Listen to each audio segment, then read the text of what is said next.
Bismillahirrahmanirrahim. Assalamualaikum warahmatullahi wabarakatuh. Kembali lagi dengan saya, Asosiari Nur Hasanah, dari kelas Kimia A dengan NIM 2106030110036. Di sini saya akan menyampaikan kembali ringkasan materi yang telah disampaikan oleh Bu Eni sebelumnya. Sebelum memulai pembelajaran atau sebelum kita mengusik apa saja sih yang sudah saya pelajari dari materi Bu Eni di video sebelum-sebelumnya. Alangkah lebih baiknya kita berdoa terlebih dahulu. Berdoa dimulai.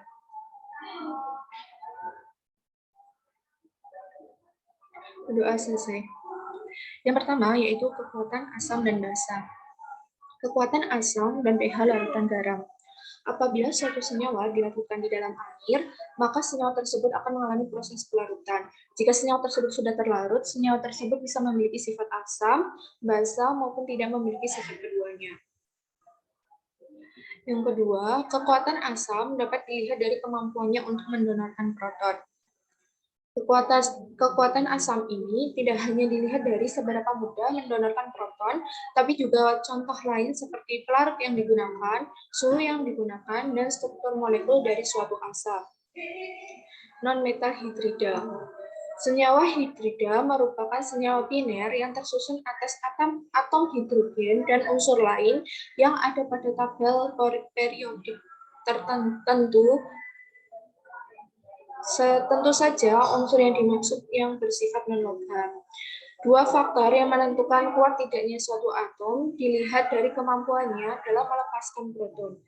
Untuk senyawa hidrida, dua faktor yang menyebabkan proton tidak dilepaskan yaitu elektronegativitas dari non-logam pusat atau yang bisa disimbolkan E dan kekuatan ikatan.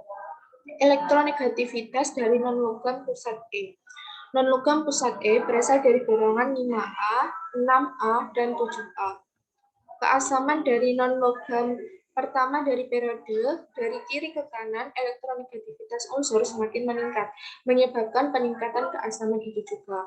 Contoh, atom F lebih besar daripada atom H. Adanya elektronegativitas itu, maka atom F mampu menarik kawat elektron kepada atom H, sehingga senyawa ini memiliki kepolaran yang semakin besar. Kalau lebih polar, maka akan lebih mudah untuk membentuk pengkutupan. Semakin mudah mengkutub, maka H+ lebih mudah dilepas. Pada larutan berair, kekuatan antara atom berair dari golongan 3A hingga 6A dan 7A. Kekuatan ikatan dari atas ke bawah berkurang, jadi antara E dan H. Jadi antara ikatan E dan H lebih panjang, maka ikatan lebih lemah dan H+ lebih mudah dilepas. Nilai tersebut dapat dilihat dari ikatan entalpinya. Asam kuat lebih mudah melepaskan H+. Contoh asam hidrolik. HI lebih besar daripada HBr, HBr lebih besar daripada HCl, dan HCl lebih besar daripada HF. Oxoacids, senyawa yang memiliki atom hidrogen, oksigen, dan satu unsur lain atau dikode dengan E, unsur ini berperan sebagai pusat. Semua oxoacids atom H akan berikatan dengan atom O. Jadi, panjang ikatan tidak termasuk dalam penentuan kekuatan keasaman.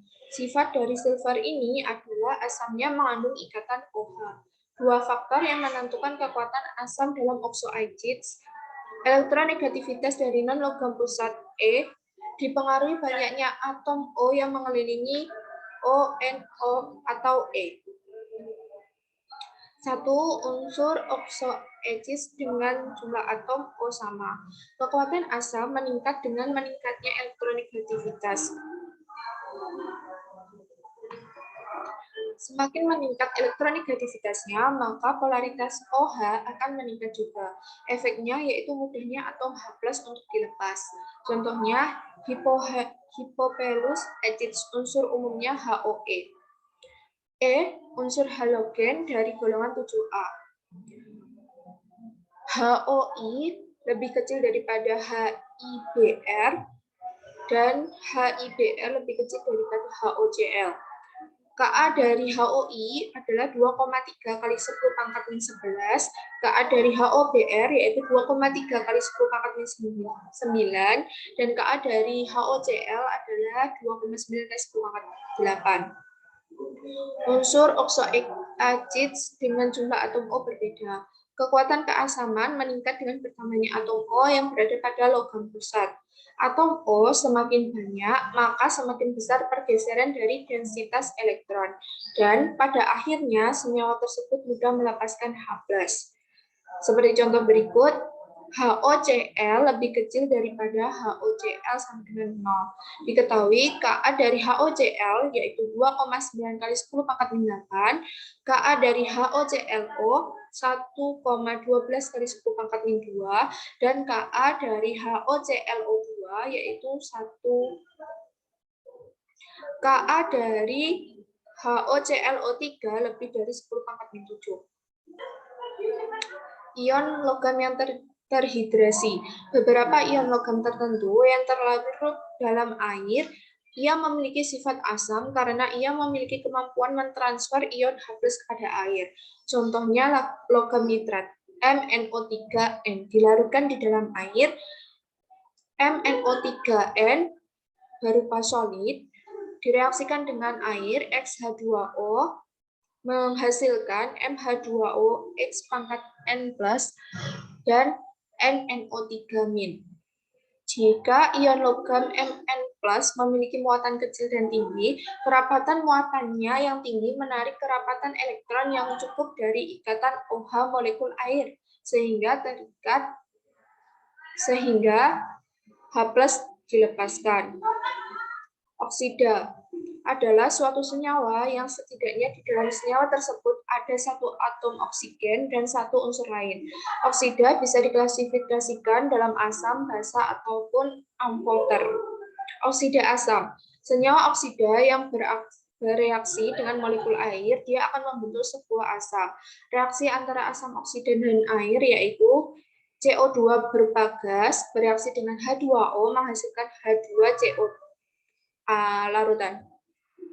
SO3 gas bereaksi dengan H2O menghasilkan H2SO4, N2O5 bereaksi dengan H2O menghasilkan 2HNO3, P4O10 bereaksi dengan 6H2O menghasilkan 4H3PO4. Cl2O7 gas bereaksi dengan H2O menghasilkan 2HClO4. Oksida yang bukan logam memiliki bilangan oksidasi yang tinggi bisa menjadi acidic oxidase. Contohnya N2O5, SO3, dan Cl2O7. Oksida non-logam dengan bilangan oksidasi rendah, contoh CO dan NO, tidak menunjukkan sifat asam yang terukur. Oksida basa. Oksida yang bereaksi dengan molekul air akan membentuk basa. Semua oksida logam alkali dan semua oksida logam alkali tanah kecuali BeO adalah basa. Oksida logam basa bereaksi dengan air untuk membentuk hidroksida logam. Na2S berupa solid bereaksi dengan H2O menghasilkan 2NaOH. BaO bereaksi dengan H2O menghasilkan BaOH2. Tidak ada oksida yang non-logam yang memiliki sifat basa. Oksida amphothera. Oksida amphothera adalah oksida yang dapat bertindak sebagai asam dan basa dalam suatu reaksi, sehingga dihasilkan garam dan air. Contohnya beryllium oksida dan beberapa oksida logam yang ada pada golongan 3A dan 4A. Contohnya Al2O3. Sifat amphoter dari suatu senyawa tergantung pada kondisi reaksi. Ia dapat berperilaku baik sebagai oksida asam atau sebagai oksida basa. Al2O3 berupa solid bereaksi dengan 6HCl berupa larutan menghasilkan ZaLCl dan 3H2O. Ini bersifat asam, sedangkan yang di bawahnya Al2O3 solid bereaksi dengan 2NaOH larutan dan 3H2O air menghasilkan 2NaAlOH4 larutan. Ini berupa basa. Reaksi oksida asam basa. Reaksi antara oksida asam dan oksida basa dan reaksi antara oksida basa dan asam menyerupai reaksi asam basa normal karena produknya adalah garam dan air. Contoh, beker gelas yang berisi air dan ditetesi indikator gram timol biru sebagai indikator agar terjadi perubahan warna apabila terdapat suatu produk. Dimasukkan dry ice yang mengandung CO2, terjadi pembentukan asam karbonat diketahui dari perubahan warna larutan dari biru ke kuning. Contoh lain yaitu CO2 gas direaksikan dengan 2 NaOH menghasilkan Na2CO3 dan H2O. CO2 di sini berperan sebagai oksidasi asam, 2 NaOH sebagai basa, Na2CO3 sebagai garam, dan H2O sebagai air. Reaksi selanjutnya, BaO solid direaksikan dengan 2HNO3 aqueous menghasilkan BaNO3 2 aqueous dan H2O liquid. BaO di sini sebagai oksidasi basa, 2HNO3 di sini sebagai asam, dan BaNO3 itu hasilnya berupa garam, H2O itu air. Sifat asam basa dari larutan garam. Garam adalah senyawa ionik yang terbentuk dari reaksi antara asam dan basa. Contohnya, HCl sebagai asam dan NaOH sebagai basa. Hasilnya NaCl garam dan H2O air. Contoh selanjutnya, HCN sebagai asam dan KOH basa menghasilkan KCN garam dan H2O air. Selanjutnya, HBr sebagai asam dan NH3 sebagai basa menghasilkan NH4Br sebagai garam. Karena garam mengandung 2 ion, pH larutannya berpotensi dipengaruhi oleh kation atau anion, atau bahkan mungkin keduanya. Larutan garam dapat bersifat netral, asam, ataupun basa, tergantung pada sifat asam basa dari kation dan anion penyusunnya. Pengklasifikasian dari garam. Yang pertama, garam yang menghasilkan larutan netral. Asam kuat bereaksi dengan basa kuat menghasilkan larutan netral. Garam yang menghasilkan larutan netral yang dibentuk dari anion asam kuat dan kation basa kuat. Larutan yang dihasilkan tidak akan bereaksi dengan molekul air. Contoh, NaNO3 aqueous menghasilkan Na plus aqueous dan NO3- aqueous.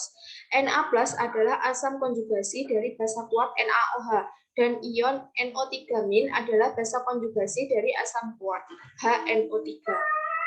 Semua golongan 1 dan 2, contohnya Li plus Ca+, dan semua kation logam bermuatan plus 1, contoh Ag+, adalah netral. 2. Garam yang menghasilkan larutan asam. Asam kuat bereaksi dengan basa lemah menghasilkan larutan asam. Garam yang dihasilkan dari konjugasi asam kuat dan basa lemah menghasilkan larutan asam. Garam yang menghasilkan larutan asam mengandung anion yang tidak reaktif dan kation yang melepaskan proton ke air. Contohnya, NH4 aqueous bereaksi menghasilkan NH4+ aqueous dan Cl- aqueous. Ion NH4+ adalah asam konjugasi atau sebagai kation dari basa lemah. NH3 dan ion Cl- adalah basa konjugasi atau anion dari asam kuat HCl. Yang ketiga, garam yang menghasilkan larutan basa. Asam lemah bereaksi dengan basa kuat menghasilkan larutan basa. Garam ini mengandung basa konjugasi dari asam lemah yang menghasilkan larutan basa. Garam yang menghasilkan larutan basa mengandung kation yang tidak reaktif dan anion yang melepaskan proton ke air. Contohnya, NaCN aqueous bereaksi melepaskan Na plus aqueous dan Cn- aqueous. Ion Na plus adalah asam konjugasi dari basa kuat NaOH dan ion Cn- adalah basa konjugasi dari asam lemah HCl. Anion lain yang menunjukkan sifat dasar adalah NO2-, F-, CH3COO-, dan CO3 2-. Yang keempat, garam yang dihasilkan dari kation asam lemah dan anion basa lemah. Asam lemah bereaksi dengan basa lemah menghasilkan larutan asam atau basa. Keasaman keseluruhan dari larutan dilihat dari asam kuat relatif atau Ka dan basa kuat Kb dari ion yang dipisahkan. Jika kation dan anion bereaksi dengan air, ion dengan K tinggi menentukan keasaman atau kebasaan larutan garam. Contohnya, NH4Cn aqueous bereaksi menjadi NH4+ ditambah Cn-. Yang kelima, garam yang dihasilkan dari anion amfiprotik. Asam poliprotik bereaksi dengan basa lemah menghasilkan larutan asam atau basa. Kation berasal dari basa kuat dan anion berasal dari asam poliprotik. Anion ini amfiprotik. Ini dapat bertindak sebagai asam dan melepaskan proton ke air atau sebagai basa dan mengikat proton dari air. Jika anion amfiprotik dari asam poliprotik, kekuatan anion sebagai asam Ka atau basa Kb menentukan keasaman garam. Contohnya, Na2HPO4 aqueous bereaksi menghasilkan 2 Na+ dan HPO4 2-. Judul yang kedua yaitu kesetimbangan buffer asam basa. Apa itu buffer? Banyak sistem kimia dan biologi yang cukup sensitif terhadap pH. pH darah kita berada pada kisaran 7,35 hingga 7,42. Jika pH darah kita berubah menjadi 7,00 atau menjadi 8,00, kita akan mati. Danau dan sungai dengan pH kurang dari 5 seringkali tidak dapat mendukung kehidupan ikan. Larutan penyangga dapat menahan perubahan pH yang drastis pada penambahan sedikit asam kuat atau basa kuat. Umumnya, sistem buffer terdiri dari 1. Asam lemah atau basa lemah dan 2. Konjugat atau garamnya. Buffer bekerja karena sebagian besar komponen asam atau Ha dan basa amin masing-masing bereaksi dengan OH- atau H+ yang ditambahkan. Asam dan basa yang membentuk buffer tidak boleh saling bereaksi melalui reaksi netralisasi. Ada 2 jenis larutan penyangga atau buffer. Larutan yang pertama yaitu larutan penyangga asam umumnya terbuat dari asam lemah dengan konjugatnya. Contohnya CH3COOH aqueous bereaksi dengan H2O menghasilkan H3O+ dan CH3COO-. Komposisi penyangga yaitu CH3COOH dan CH3COO-.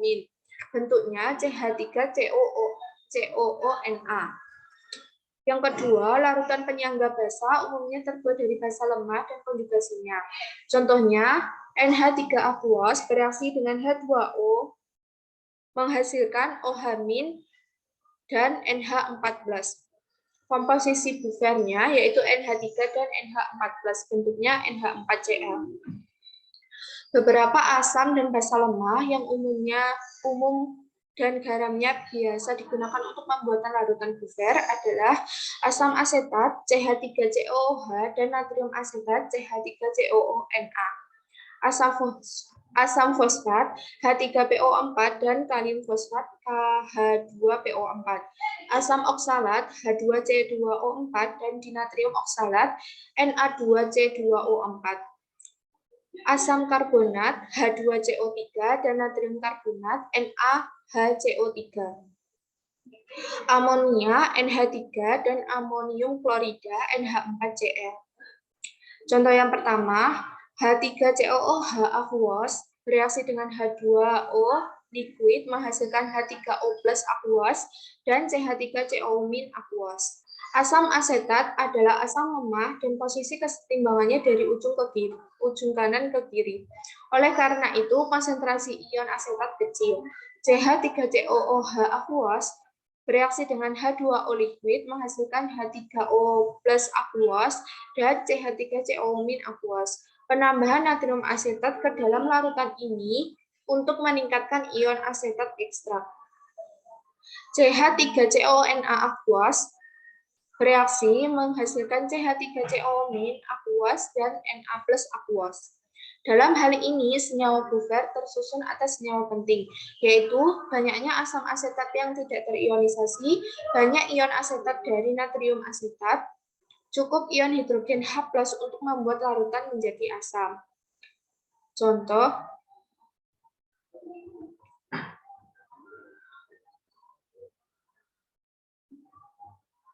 cara kerja buffer. Jika ditambahkan asam kuat H+ bergabung dengan ion asetat untuk membuat asam asetat. CH3COO- aqueous dari buffer bereaksi dengan H+ aqueous, maka menghasilkan CH3COOH aqueous. Akibatnya CH3CO- turun dan CH3COOH naik. Karena sebagian besar ion H+ bisa dihilangkan, pH tidak akan banyak berubah. Jika ditambahkan basa kuat, buffer menghilangkan ion OH- dengan mereaksikan dengan H+ dari CH3COOH. CH3COOH aqueous dari buffer ditambah dengan OH- menghasilkan CH3CO- aqueous dan H2O liquid. Akibatnya CH3CO- naik dan CH3COOH turun, pH tidak terlalu meningkat. Contoh yang kedua, yaitu NH3 aqueous bereaksi dengan H2O liquid menghasilkan OH- aqueous dan NH2 plus aqueous. Amonia merupakan basa lemah dan posisi keseimbangan cenderung ke kiri. Selanjutnya, NH3 aqueous bereaksi dengan H2O menghasilkan OH- aqueous dan NH2 plus aqueous. Menambahkan amonium klorida di dalam larutan ini untuk meningkatkan ion amonium. Selanjutnya, NH4Cl aqueous bereaksi menghasilkan NH4 plus dan aqueous dan Cl- aqueous. Dalam hal ini, buffer tersusun atas senyawa penting. Banyak amonia yang tidak bereaksi, banyak ion amonium dari amonium klorida, cukup ion hidroksida OH- untuk membuat larutan basa. Cara kerja buffer, penambahan dengan asam kuat ion H+ dihilangkan dengan mereaksikan dengan amonia. NH3 aqueous dari buffer, sebentar, mohon maaf.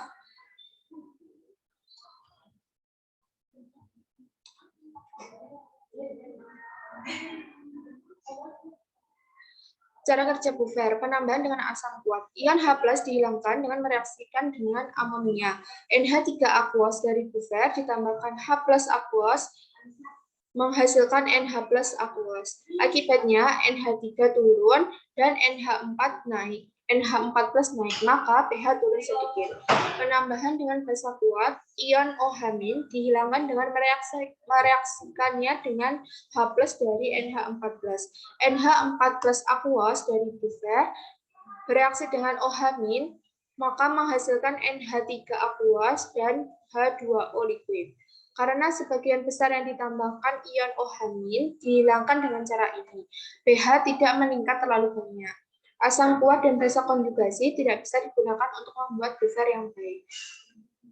Contoh, HCl aqueous ditambah H2O liquid menghasilkan H+ aqueous dan Cl- aqueous. Asam kuat HCl berdisosiasi membentuk basa yang sangat lemah. Ion Cl-, ion ini tidak memiliki kapasitas basa. Untuk setiap asam lemah Ha, persamaan disosiasi dan Ka adalah Ha aqueous ditambahkan dengan H2O liquid menghasilkan H3O plus aqueous dan amin aqueous, atau Ha aqueous bereaksi menjadi H- aqueous dan amin aqueous.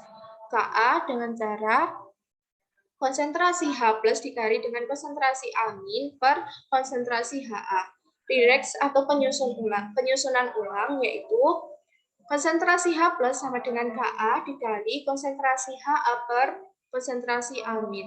Penambahan min log. Min log konsentrasi H+ sama dengan min log konsentrasi min log Ka, min log konsentrasi Ha per konsentrasi amin. pH sama dengan pKa min log konsentrasi Ha per konsentrasi amin. Atau pH sama dengan P ditambah log Ka kali konsentrasi amin per konsentrasi Ha. Kemudian pH sama dengan pKa ditambah log konsentrasi asam per konsentrasi basa. Menghitung pH buffer. Contoh pertama, misalkan 1,00 mol HCOOH dan 0,50 mol CHOO ditambahkan ke dalam air dan diencerkan menjadi 1,0 liter. Hitung pH jika Ka HCOOH sama dengan 1,77 kali 10⁻⁴. Jawab. Konsentrasi HCOOH sama dengan 1,00 mol per 1,0 liter, sama dengan 1,0 molar. NaCHOO aqueous bereaksi menghasilkan Na plus aqueous dan CHOO aqueous. Di sini kita ketahui NaCHOO molnya 0,50 mol dan CHOO min yaitu 0,50 mol. Jadi mol dari konsentrasi NaCHOO dan konsentrasi CHOO ini sama. Jadi 0,50 mol per 1,0 menjadi 0,5 molar. Bisa dilihat berikut cara perhitungannya. HCOOH aqueous bereaksi dengan H2O liquid menghasilkan reaksi bolak-balik H3O plus aqueous dan HCOO min aqueous. Ini bisa ditulis, kita ketahui tadi 1,0, ini belum, dan ini kita ketahui 0,50. Dan ini belum, hasilnya 1,0 min X, ini X, 0,50 ditambah X. Jadi, Ka sama dengan 1,77 kali 10 pangkat min 4 sama dengan konsentrasi H3O plus dikali HCO min per HCOOH sama dengan konsentrasi X dikali konsentrasi 0,50 ditambah X per konsentrasi 1,0 min X sama dengan konsentrasi X dikali konsentrasi 0,50 per konsentrasi 1,0. Jadi diketahui X sama dengan 3,54 kali 10 pangkat min 4 molar. Selanjutnya, kita cek asumsian 3,54 kali 10 pangkat min 4 per 0,50 kali 100%, hasilnya 0,069%. pH sama dengan min log konsentrasi H+. Kita masukkan min log konsentrasi 3,54 kali 10 pangkat min 4, hasilnya 3,45. Contoh yang kedua, hitung pH jika 0,100 mol asam kuat HCl telah dimasukkan ke dalam larutan 1,0 liter. Karena 0,100 mol HCl bereaksi dengan jumlah HCOO min yang sama, membentuk mol HCOOH yang sama. H plus aqueous dari HCl bereaksi dengan HCOO min aqueous menghasilkan HCOOH aqueous. Kita masukkan konsentrasi dari HCl yaitu 0,100 mol, HCOOH 0,100 mol dan HCOO min 0,100 mol dan HCOOH 0,100 mol. Untuk HCO min 0,500 min 0,100 yaitu sama dengan 0,400 mol. Konsentrasi HCOO min 0,400 mol per 1,0 liter sama dengan 0,400 molar. Untuk HCOOH 1,00 mol ditambah 0,100 mol, hasilnya 1,10 mol. Konsentrasi HCOOH yaitu 1,10 mol per 1,0 liter, hasilnya 1,10 molar. Bisa dilihat seperti ini reaksinya. Selanjutnya, kapasitas buffer dan jangkauan atau range buffer. Kapasitas buffer adalah ukuran kekuatan buffer. Kemampuannya untuk mempertahankan pH setelah penambahan asam atau basa kuat. pH buffer tidak tergantung pada kapasitas buffer. Kapasitas akhirnya bergantung pada konsentrasi komponen, baik konsentrasi absolut maupun relatif. Dalam hal konsentrasi absolut, semakin terkonsentrasi komponen buffer, semakin besar kapasitasnya. Buffer yang pertama yaitu 1,0 mol molar CH3COH direaksikan dengan 1,0 molar CH3CO min 1 liter, pH-nya 4,74. Buffer 2, 0,10 molaritas CH3COH direaksikan dengan 0,10 molaritas CH3CO min 1 liter, pH-nya 4,74. Buffer 1 memiliki kapasitas lebih besar karena lebih konsentrat. Dalam hal konsentratif relatif, semakin dekat dengan konsentrasi komponen satu sama lain, semakin besar kapasitasnya. Perbandingan presentasi perubahan rasio konsentrasi komponen buffer pada dua rasio awal yang berbeda. Buffer 1, 1,0 molar konsentrasi HA bereaksi dengan 1,0 molar konsentrasi amin ditambahkan 0,010 molar OH- ke 1,00 liter buffer. Persen perubahan yaitu 2%. Pada buffer yang kedua, 0,250 molar konsentrasi HA bereaksi dengan 1,750 molar konsentrasi amin ditambahkan dengan 0,010 molar mol OH ke 1,00 liter. Persen perubahannya 4,7%. Perubahan rasio konsentrasi lebih dari dua kali lebih besar ketika konsentrasi awal komponen sangat berbeda. Suatu buffer memiliki kapasitas tertinggi bila konsentrasi komponennya sama.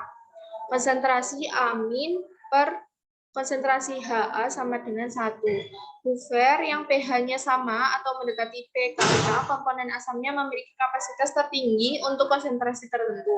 pH sama dengan pKa ditambah log konsentrasi A per konsentrasi HA sama dengan pKa ditambah log 1 sama dengan pKa ditambah 0 sama dengan pKa. Range buffer adalah rentang pH di mana buffer efektif. Hal ini juga terkait dengan konsentrasi komponen penyangga relatif. Semakin jauh rasio konsentrasi dari 1, semakin kurang efektif buffer, semakin rendah kapasitasnya. Karena log 10 sama dengan plus 1 dan log 0,1 sama dengan min 1, buffer memiliki rentang yang dapat digunakan dalam plus min 1 unit pH pKa dari komponen asam.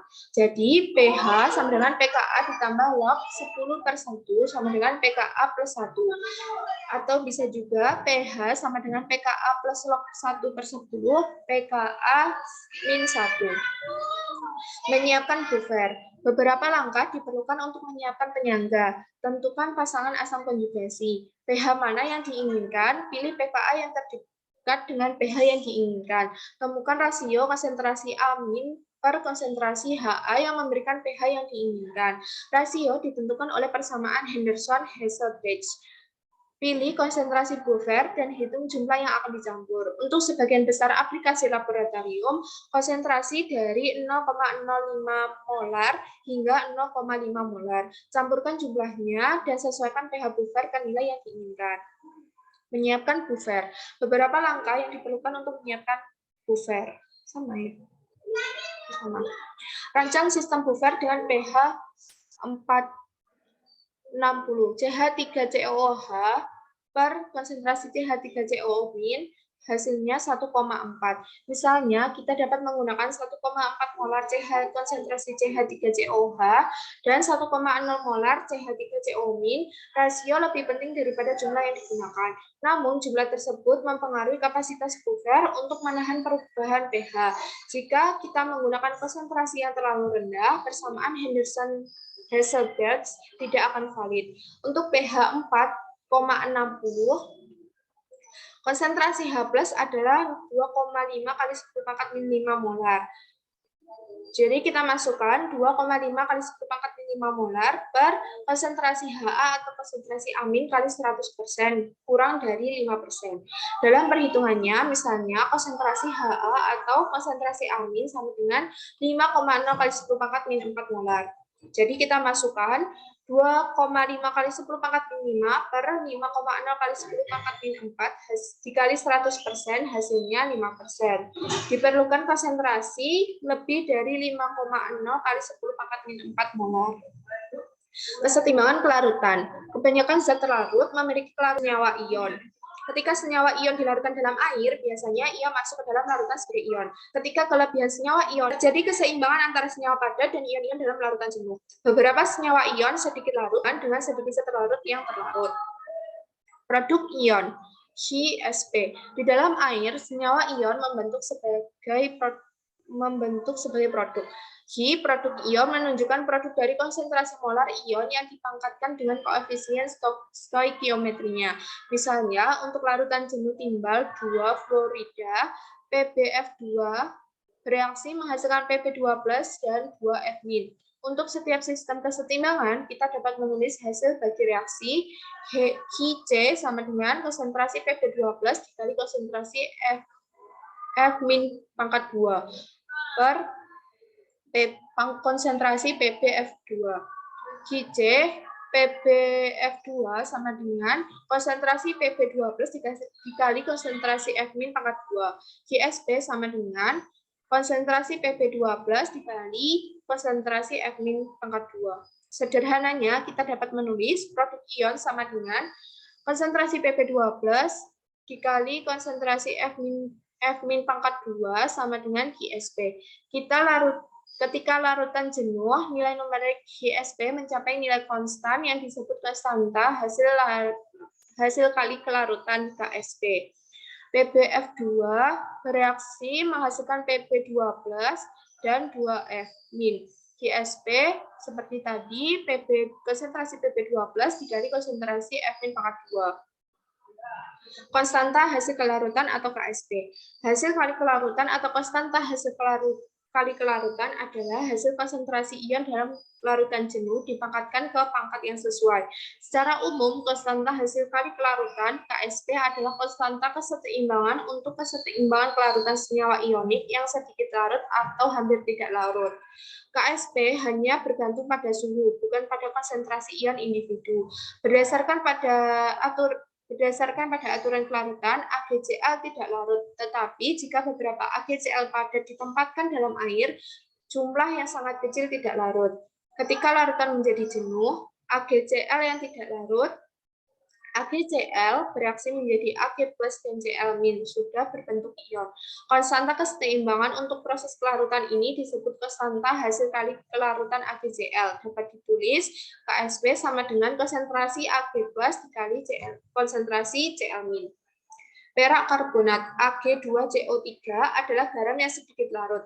Kesetimbangan dalam air adalah Ag2CO3 solid menghasilkan 2 Ag plus aquos dan CO3 2 min aquos. Dan untuk konstanta kesetimbangan atau KSP adalah KSP sama dengan konsentrasi Ag plus pangkat 2 dikali konsentrasi CO3 2 min. Kalsium fosfat Ca3PO42 adalah garam lain yang sedikit larut. Reaksinya, Ca3PO42 solid bereaksi menghasilkan 3Ca2 plus aquos dan 2PO4 3 min aquos. KSP-nya konsentrasi Ca2 plus pangkat 3 dikali PO4 3 min pangkat 2. Perhitungan yang melibatkan KSP. Salah satu cara untuk menentukan nilai KSP untuk suatu garam adalah dengan mengukur kelarutannya. Beberapa banyak garam yang diperlukan untuk memberikan larutan jenuh dalam jumlah tertentu larutan. Hal ini berguna untuk menyatakan sebagai kelarutan molar yang sama dengan jumlah mol garam yang dilarutkan dalam 1 liter larutan jenuh. Kelarutan molar dapat digunakan untuk menghitung KSP. Asumsinya adalah semua garam yang larut 100% terdisosiasi menjadi ion-ion yang tersirat dalam rumus garam.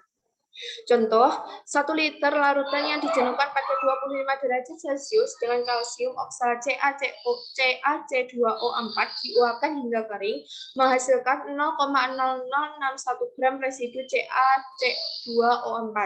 Hitunglah konstanta hasil kali kelarutan garam ini pada 25 derajat Celcius. Berat molekul CaC2O4 yaitu 128 gram per mol. Kita cari mol dari CaC2O4, yaitu dengan cara massa per mR. 0,0061 gram per 128 gram per mol, hasilnya 4,8 kali 10 pangkat 5. Terus kita cari molaritasnya dengan cara molaritas kita cari dengan mol per volume. 4,8 kali 10 pangkat 5 per 1 liter, hasilnya 4,8 kali 10 pangkat 5. Kita masukkan dan kita ketahui KSP yaitu konsentrasi Ca12 dikali konsentrasi C2O4 2 min. Kita masukkan 4,8 kali 10 pangkat 5 dikali 4,8 kali 10 pangkat 5. Hasilnya 2,3 kali 10 pangkat 9. Contoh yang kedua, berdasarkan percobaan ditemukan bahwa 1,2 kali 10 pangkat 3 mol timbal 2 iodida PbL2 dilarutkan dalam PbI2 dilarutkan dalam 1 liter larutan berair pada 25 derajat Celcius. Berapa konstanta hasil kali kelarutan pada semu ini dapat kita lihat seperti cara yang tadi, kita cari molnya terlebih dahulu, baru molar, dan kita masukkan ke dalam reaksi ini. Hasilnya KSP yaitu 6,9 kali 10 pangkat min 9. Contoh yang ketiga, sebuah larutan yang mengandung kalsium fluorida CaF2, hitunglah kelarutan dalam gram per liter kalsium fluorida dalam air dari konstanta hasil kali kelarutan 3,4 kali 10 pangkat min 1 min 11. Berat molekul CaF2 sama dengan 78,1 gram per mol. Sudah, kita masukkan KSP-nya dengan cara X kali 2X kuadrat, hasilnya 3,4 kali 10 pangkat min 11. Kita cari X-nya. X-nya sama dengan 2,0 kali 10 pangkat 4. Kita cari molarnya, yaitu 2,0 kali 10 pangkat min 4, dan CaF 1,6 kali 10 pangkat min 2. Efek dari ion senama. Pertimbangkan jika kita ingin mengetahui kelarutan kalsium oksalat CaC2O4 dalam larutan kalsium klorida CaCl2. Akibatnya adalah kalsium oksalat kurang larut dibandingkan ketika kalsium oksalat dilarutkan dalam air murni. Prinsip Le Chatelier. Penambahan ionnya sama mengurangi kelarutan senyawa ionik yang sedikit larut. Kristal kalsium oksalat CaC2O4 dilarutkan dalam sejumlah air murni untuk menghasilkan kesetimbangan CaC2O4 menghasilkan Ca12 dan C2O4 2-min. Penambahan CaCl. CaCl2 menghasilkan Ca12 2Cl-min. Kesetimbangannya adalah CaC2O4 menghasilkan Ca12 dan C2O4 2-min. Penurunan kelarutan kalsium oksalat dalam larutan kalsium klorida adalah contoh dari efek ion senama. Misalkan kita mengaduk beberapa timbal 3 kromat senyawa yang mengandung kelarutan rendah dengan air cukup lama untuk menghasilkan kesetimbangan berikut. PbCrO4 bereaksi menghasilkan Pb12 dan CrO4 2-min. Jika kita menambahkan larutan pekat dari senyawa timbal yang terlarut seperti Na2CrO4, apa yang terjadi? Penyelesaian Na2CrO4 bereaksi menghasilkan 2Na+ dan CrO4 2-min. Konsentrasi ion umum CrO4 2-min meningkat. Beberapa ion umum CrO4 2-min bergabung dengan ion Pb12 untuk membentuk PbCrO4 min yang lebih padat. Kesetimbangannya, PbCrO4 bereaksi menghasilkan Pb12 dan CrO4 2-min. Kelarutan PbCrO4 menurun. Timbal 3 kromat garam yang sedikit larut membentuk larutan jenuh. Ketika Na2CrO di larutan ditambahkan, jumlah PbCrO meningkat. Dapat kita lihat contohnya sebagai berikut. Berapakah kelarutan molar kalsium oksalat dalam kalsium klorida 0,5 molar? Konstanta hasil kali kelarutan kalsium oksalat adalah 2,3 kali 10 pangkat min 9. Jawaban, misalkan padatan CaC2O4 dicampurkan ke dalam 1 liter 0,15 molar CaCl sebelum CaC2O4 larut, terdapat 0,15 mol Ca12 dalam larutan. CaCl aqueous bereaksi menghasilkan Ca12 dan 2Cl-min. Setelah penambahan CaC2O4, CaC2O4 bereaksi menghasilkan Ca12 dan C2O4 2-min. Berapa banyak CaC2O4 yang terlarut? Seperti ini. Penurunan kelarutan kalsium oksalat dan larutan kalsium klorida, efek ion umum. Memprediksi pembentukan endapan. Untuk melarutkan padatan ionik dalam larutan berair, salah satu dari kondisi berikut mungkin yakni larutan tidak jenuh, larutan super jenuh. Kita dapat membandingkan nilai GSP dengan KSP untuk garam untuk memprediksi apakah akan terbentuk endapan atau tidak. Jika terbentuk endapan, Q lebih besar daripada K, super jenuh. Jika tidak terbentuk endapan, V sama dengan K, jenuh, V kurang dari K, tidak jenuh. Contohnya seperti berikut. Selanjutnya, apa ion kompleks itu? Ion sederhana CH2CO-. Ion kompleks terdiri dari ion logam pusat yang terikat secara kovalen dengan dua. Beberapa contoh ligan ionik adalah ion hidroksida, klorida, dan sianida. Beberapa ligan molekuler adalah air, karbon monoksida, dan amonia. Misalnya, ion kompleks Cr13 pusat Cr13 dikelilingi oleh 6 ligan NH3 memberikan muatan 13 secara keseluruhan terhidrasi dengan ligan selain air. Ion yang kompleks. Ketika garam seperti MnO32 dilarutkan dalam air, ion kompleks akan terbentuk dengan air sebagai ligan di sekitar ion logam. MnO32 bereaksi menghasilkan M2+ dan 2NO3-. MnO32 bereaksi dengan 4H2O menghasilkan MH2O pangkat 2 dan 2NO3-. Dalam banyak kasus, ketika kita memperlakukan kation terhidrasi ini dengan larutan ligan lain, molekul air terikat ganti. Misalnya, ion M2+ terhidrasi. MH2O2+ membentuk ion amoniak MnH342+ dalam NH3 berair. Reaksinya, MH2O2+ bereaksi dengan 4NH3 menghasilkan MnH312 dan 4H2O. MH2O2+ bereaksi dengan 4NH3 menghasilkan MnH312 dan 4H2O. Ekspresi keseimbangan Kc sama dengan konsentrasi MnH3 412 dikali konsentrasi H2O pangkat 4 per M konsentrasi MH2O2+ dikali konsentrasi NH3 4 tersebut. Kc dapat dinyatakan dengan konstanta kesetimbangan baru yang disebutkan konstanta pembentuk atau Kf. Kf sama dengan Kc per konsentrasi MnH3